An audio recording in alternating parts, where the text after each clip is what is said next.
Is Arkham Origins underrated? This is a good question that I seek to answer in my video today. I recently beat this game on the hard difficulty for the first time, and I also recently beat Arkham City on the hard difficulty a couple weeks ago, and I must say that I think Arkham Origins is overall a more challenging game. The enemies seem to be a little bit faster than Arkham City, and also the bosses are a lot more tougher on Arkham Origins, and also Arkham Origins seemed to have some input lag that just overall made the game a bit more challenging. And initially, I was like, am I really just that bad at Arkham Origins? But, I'm not going to say that I'm the best Arkham player, but I have enough hundreds of hours of experience on Arkham City that when I kept on missing blocks over and over again, I was like, okay, this has got to be some input lag. So I went on Vivaldi and I looked up a search and I was like, are other people having input issues on Arkham Origins, or is it just me? And apparently a lot of people say the same thing about this game, that it has some sort of a input lag issue during combat. So yeah, that definitely made this game a bit more challenging than Arkham City. And Arkham City was the game that came out before Origins, for anyone who happens to not know. And also, again, the enemies just seem to be a lot faster on Origins than Arkham City, and also during Predator encounters, enemies just seem to be a lot more observant. So I would say that overall, Arkham Origins is a bit more challenging than the previous game. Now that being said, I'm not here saying that Arkham Origins is a hard game. I'm just saying I think it's a little bit more challenging than the previous installment. Now, for the game itself, getting the difficulty out of the way, I wasn't really a huge fan of the story of this one. It was kind of supposed to be the kind of the background story to the Batman Arkham, or the Arkham Batman, and I just really didn't care for this story, although I did like how the end cutscene after the credits hinted at the Suicide Squad game, which I believe was actually in development at the time. For those who don't know, the Suicide Squad game was in development for like a decade before it finally released. But overall, I just didn't really care for the story of this one. I especially did not like how Joker was the main villain. Again, in the first two games, Arkham Asylum, Joker was the main villain. The second game, Arkham City, Joker was the main villain. And I remember playing this game in middle school. I was like, okay, we finally have a new villain, this Black Mask character. I don't know much about him, but at least we have a new main villain. Oh wait, it's the Joker. Again. And I get it, the Joker is like the most iconic Batman villain, but it's like, good grief, can we have someone be the main villain who isn't the Joker? I have the same issue with the live-action Transformers games, how Megatron is the main villain in like every single movie. It's like, good grief, 3 Batman games in a row where Joker is the main villain? And I like the Joker as a villain, I really do, but it was like, good grief, 3 games in a row where it's the main villain every time. I honestly wish we could have seen Black Mask be the main villain, because whenever I first played this game back in middle school, I was like, okay, great, Joker isn't the main villain this time around. Oh wait, he is. And also, compared to the first 2 games, I just don't think that the dialogue in this game was as well written. Now that being said, I did like how Bane was the final boss fight for this game, and I do like how he was smart and how he found out Bruce's identity, because Bane was originally written as a character who was better than Batman, more or less, who was very smart, who was very strong, and I want to say he was one of, if not the first comic book characters to truly beat Batman, and I think that was a really smart move there with Bane. Now, one thing I did not like about this game's story was the fake tension with Alfred's death.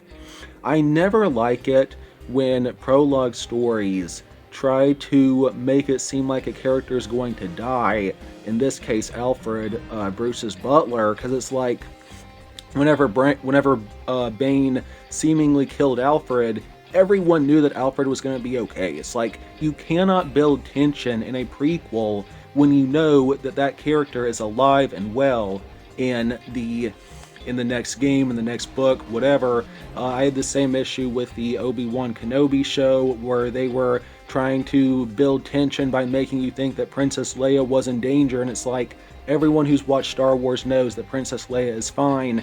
And the same thing here. It's like everyone knew that Alfred was going to be fine when he had seemingly died. I just don't like it when prologue stories do such things. But yeah, of all of the mainline Arkham games, this one has the weakest story in my opinion. Enough with the story, what about the gameplay? Well, starting things off with the open hand-to-hand combat, it's pretty good. You know, it's nearly identical to that of Arkham City as far as like the core base gameplay. There are some differences like some new enemies and some new gadgets, but it's overall pretty similar to Arkham City, not counting that input lag issue. You know, it's a free flow combat system where you try to like just go from one enemy to another, trying to avoid getting hit, blocking attacks, and exchanging blows with baddies while throwing in like some gadgets or some special moves. And your gadgets would be things like quick-fire batarangs, of course, something called explosive gel, and you just cool stuff like that. And special moves could be like an instant takedown or some sort of a group attack. Now, one thing that Arkham Origins did bring to the table was electric shot gloves. I really liked these in middle school, but replaying this game, I was like, these really don't add too much to the game. I mean, they can be useful against some enemy types. They basically do stun damage, and that's about it. They're really not that good. Now, that being said, if you upgrade them enough, you can block certain attacks with the electric gloves that you couldn't normally block, so that was cool at least. But overall, the electric gloves didn't add too much to the game. Now, this game did have some new gadgets that were not in Arkham City, one being the remote claw, which kind of replaced the line launcher. That was more useful for predator encounters. There was the glue grenade, which was literally just a reskin of the freeze blast from Arkham City. There was also something called the concussion detonator. That was supposed to replace the electrical blast. This thing was just pretty crappy in my opinion. It just wasn't that useful. And that being said, you can upgrade your gadgets, which was really cool. Shifting on to other things, I would like to talk about the boss battles in this game. Arkham Origins has some great bosses, you know, especially like Deathstroke and Bane. This title definitely has some amazing boss fights, and I remember the first time I played this game, Killer Croc, the first boss, he definitely had my number. And here recently beating this game on hard, he did take me a few tries to overcome the final boss playing on hard. Bane took me several tries, but overall the boss fights in this game are really good, especially Electrocutioner. Best boss in all of gaming. He is the toughest boss you will ever face in any game. Electrocutioner, great boss fight. And I do like how a couple of the bosses who were connected to the main story were kind of put off as side missions, being the Deadshot and the Shiva boss fights. I thought that was really neat how all of the main villains are actually in the main story itself. I thought that was pretty cool. But overall, this game has some amazing boss fights. Shifting over to get into another part of gameplay, the stealth predator encounters. This was basically where you had to quietly take out a heavily armed group of enemies, and you could get pretty creative with this. You know, you could sneak up behind enemies and choke them unconscious. You could do an inverted takedown where you attack them from above. You could like explode a wall on them to knock them out. You could get pretty creative with this. Now, I'm not the best at the stealth predator encounters. I usually suck at stealth in gaming in general, but these are pretty fun encounters, I must say. Now, Arkham Origins does have a lot of side content. For one, this game has a humongous open world for you to explore. It's definitely bigger than the world in Arkham City, I would say, and Arkham Origins did introduce a fast travel system where basically, obviously, you have to first discover a place before you can fast travel to it. And this was pretty cool, I must say, especially with how big this open world is. You really do need the fast travel system. Now, as far as other side content, this game did copy a lot from Arkham City, and basically just give things a reskin. Like in Arkham City, you had to find Riddler trophies. They were replaced with Enigma data packs, or the Riddler's riddles were replaced with Anarchy, finding his marks that he spray painted around the city. And there were also lots of just various side quests, like the side bosses, which I already mentioned, finding and defeating Anarchy, defeating the Mad Hatter, destroying the Riddler relays, which was pretty much a copy of destroying the cameras in Arkham City. But this game definitely does have quite a bit of side content to keep you occupied after you've beaten the main story, so I gotta give this game some praise for all the side content in it.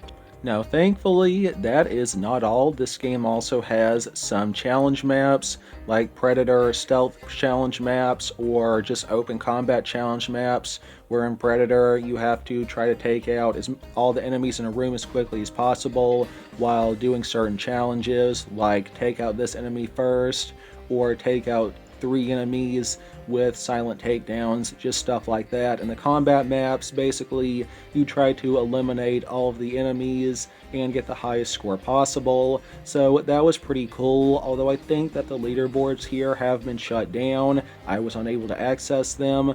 And you also do get a bonus skin for beating the game, being the Batman Noel skin, which is obviously based off of the graphic novel Batman Noel. The book was decent, but this skin was definitely pretty cool. And after you've beaten the main story, you have a New Game Plus mode where enemies are tougher than they were on the first go-round, and then this game introduced something called I Am the Night mode. I myself never actually played it, but from what I understand, it is New Game Plus, but even harder, and if you die once, you have to restart the entire game. So that definitely sounds pretty challenging. Now, this game did have a multiplayer mode, but it's been shut down and I never was able to play it. Now, that said, the day it shut down, off the top of my head, I think it was December 6, 2016. I actually did try to play it that day, and I just could not find enough people in the lobby to start a game. It's like the multiplayer for this game was pretty dead. You know, like I said, back in like 2016, whenever I was trying to play this game online, there were like 2 people in the lobby, 2-3 people max, and you just could not find people to play the multiplayer with. So I do kind of see why they pulled the plug on it, but it does kind of suck because a lot of achievements are locked to multiplayer and you can no longer get these achievements. And I must also note that, at least on Xbox, the DLCs for this game have been delisted, but for whatever reason, you can still purchase them on Steam. I don't know why the DLCs were delisted off of Xbox. I did play them back in the day on my old 360, so I did play it. It was like some extra challenge maps, some extra characters, a DLC quest, but I don't know why it was delisted off of Xbox when it's still on Steam. I don't really know what to say there. Now, winding down my review, this game does have some cool things that you can unlock, such as concept art and character trophies or character models. That was cool to look at. Now, graphically, I must say that the previous game in this series, Arkham City, looks better. Arkham Origins doesn't look bad, the city just looks better. Performance-wise, this game did have some lag at times, and it did freeze a couple times on me, which could just be due to the large open world compared to the previous games. That kind of makes sense. You know, there's a lot to load on 512 megabytes of RAM on the 360. Now, this game does have an amazing soundtrack, a great OST, and the voice actors were mostly pretty good, so I gotta give this game some credit there. Unfortunately, Kevin Conroy did not return for Batman here, but the dude who voiced Batman still did a pretty good job. All things said, Arkham Origins is a pretty solid game that I think to give a 9 out of 10 by my grade scale. It's not as good as Arkham City, but it's still a pretty good game. And honestly, I do not think that this game is underrated. I see a lot of people be like, oh, Arkham Origins is underrated, it's underrated. Maybe at launch. You know, this game did have a bit of a rocky launch, but nowadays, all you have to do is just look at Steam and look at all the positive reviews there, and you will quickly learn that this game is now held in a pretty high regard. And I often see people like remaster Arkham Origins, re-release Arkham Origins. I don't see anyone crapping on Arkham Origins. Like, I don't know why people say that this game is underrated when I see countless fans wanting a re-release, wanting a remaster. It's like, I don't really think that this game is underrated. And again, just look at the reviews on Steam, and this game is flooded with positive reviews. It has a ton of positive reviews. Arkham Origins is a great game, but I don't think it's underrated because most people seem to say that this is a great game. Now, this game is backwards compatible on newer Xbox consoles, although you do have to physically own the game as it has been digitally delisted. Again, I don't know why this game was delisted off of Xbox. Like, it's still on Steam, but whatever. Now, this is a pricier Xbox 360 game, probably because it's been digitally delisted, but it's still not too expensive yet. And this game also does come with some avatar awards, being a Deathstroke, Joker, and Batman costume, which were all pretty neat. And yeah, Arkham Origins. I do have quite a bit of nostalgia for this game. I played all of the Arkham games, well, not Arkham Knight, but all of the ones on the 360 quite a bit in middle school. And Arkham Origins, I do think that it's a pretty cool game. And that's about all I have to say for today. As far as the similar game that I could recommend, maybe like Shadow of Mordor or possibly the Batman Begins game.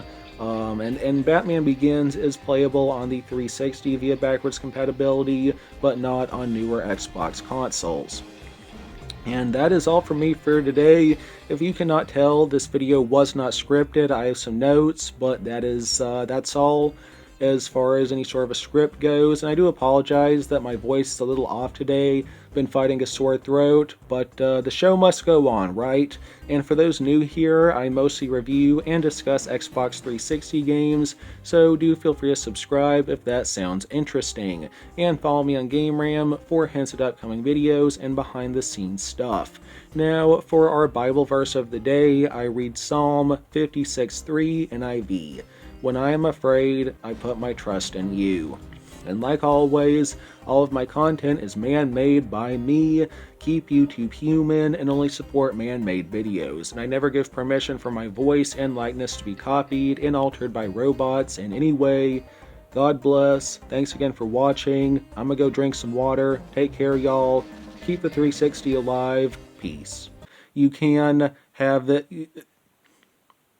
But this game